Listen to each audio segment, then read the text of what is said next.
As International IDEA celebrates our 30th anniversary, we have redoubled our commitment to democratic inclusion, to supporting democracy for all. This commitment is essential at a time when democracy worldwide is under growing strain.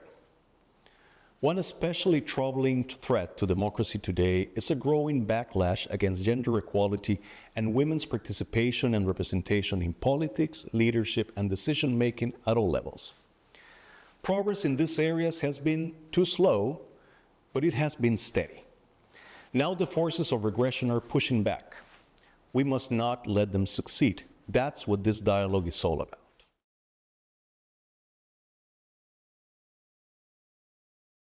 Despite notable gains, gender inequality in political leadership and public life remains a persistent challenge around the world. Women continue to be underrepresented in parliaments, cabinets, local governments, and party leadership. We're still a long way from equality.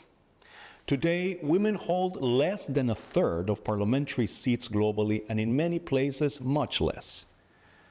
According to our partners at UN Women, at the current rate of progress, it will take nearly 40 years to close the gap between women and men in national parliaments, and some 130 years before we see parity in executive leadership. These pervasive inequalities are rooted in social norms. Patriarchal attitudes are still widely prevalent. Too many people believe that men make better political leaders than women, despite the complete lack of evidence to sustain this belief. Equality is not just a moral issue. To be sure, it is a question of justice, a democratic imperative of fairness and inclusion. But it's also about obtaining better outcomes for everyone.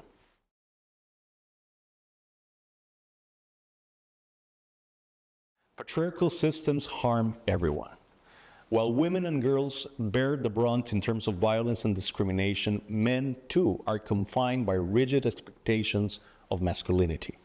Such norms prioritize dominance over empathy, pressuring men to conform to narrow definitions of strength in ways that damage those around them as well as their own prospects and well-being. In the end, no one thrives in a system built on inequality. And no society can meet its full potential when half of its people and half of its talent are held back. Thus, men must be engaged in efforts to advance equality, both because men still hold most roles of public leadership and because it's in the interest of men themselves. We cannot achieve real and lasting change unless men are meaningfully engaged.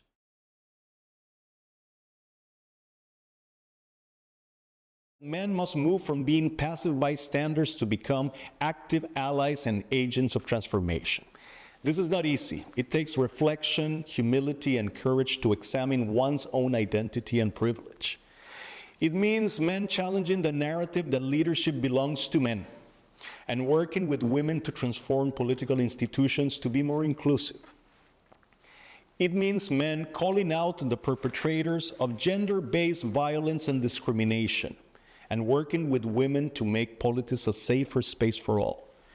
It means men recognizing that they are both stakeholders and beneficiaries of equal and inclusive democracies.